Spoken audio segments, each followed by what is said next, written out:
बादल जी, ये देखिए कोई नया रिवॉल्यूशन नहीं है मेरे हिसाब से। हिंदुस्तान का हर नेता जानता है, सारी पॉलिटिकल पार्टी जानती है, सारे ब्यूरोक्रेट्स जानते हैं, सारे पत्रकार जानते हैं कि जासूसी हो रही है और डंके की चोट पर हो रही है। पेगासस ने इसका पहली बार खुलासा किया था। फोन टैपिंग के मामले बीच में उठे ही थे और ये आ गया। और पता नहीं कितने कितने तरीकों से कहां-कहां जासूसी हो रही होगी।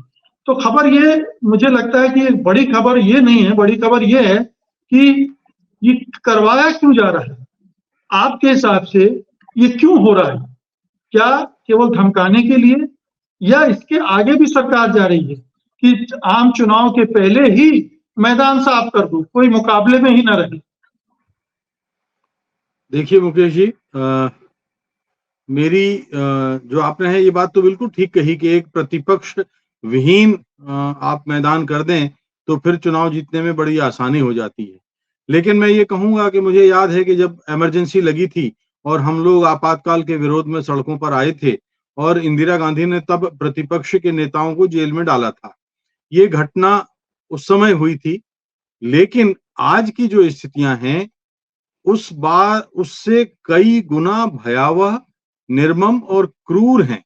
और सबसे बड़ी बात कि वो अलोकतांत्रिक हैं।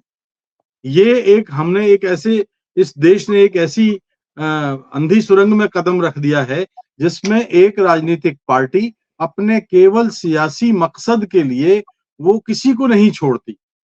आप तो आम आदमी पार्टी की बात करते हैं, आप देखिए कि इनके अपने एनडीए गठबंधन में क्या इन्होंने अपनी पार्टियों को छोड़ा है?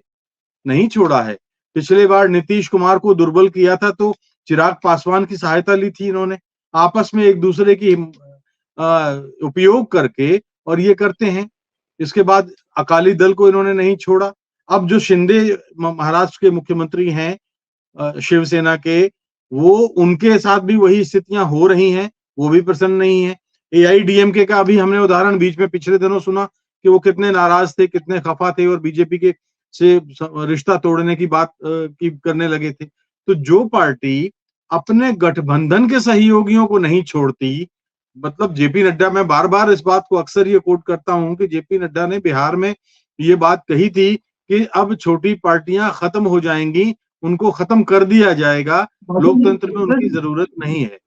बादल जी, ये तो महागठबंधन के सहयोगियों को छोड़ दीजिए, अपने मंत्रिमंडल के सहयोगियों की भी पेगासस से जासूसी हो रही, करवा रहे थे। तो वो तो एक मसला है ही, लेकिन ये हो जो रहा है उसको क्या, किस तरह से देखा जाए? मेरा जो आम आदमी पार्टी के संदर्भ में बात है, एक अलग मेरी बात है कि मैं पर्सनली, मैं हमेशा से इस बात को से आज तक कभी नहीं अलग हुआ हूं कि आम आदमी पार्टी बीजेपी की बी पार्टी है।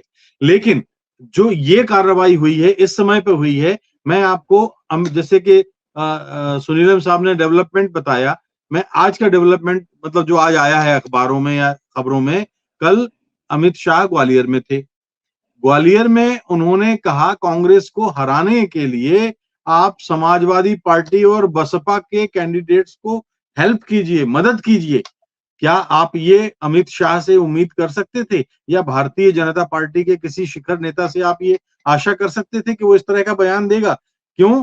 क्योंकि मध्य प्रदेश, वो ग्वालियर में बात करते हैं, ग्वालियर से जो बेल्ट है वहां पर समाजवादी पार्टी, बहुजन समाजवादी पार्टी, ये बहुत मजबूत स्थिति में है, कम से कम 40 विधानसभा सीटों पे।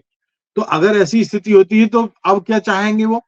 इस बार आम आदमी पार्टी के कैंडिडेट्स मध्य प्रदेश में आए हैं, मध्य प्रदेश में आम आदमी पार्टी की जमीन नहीं है।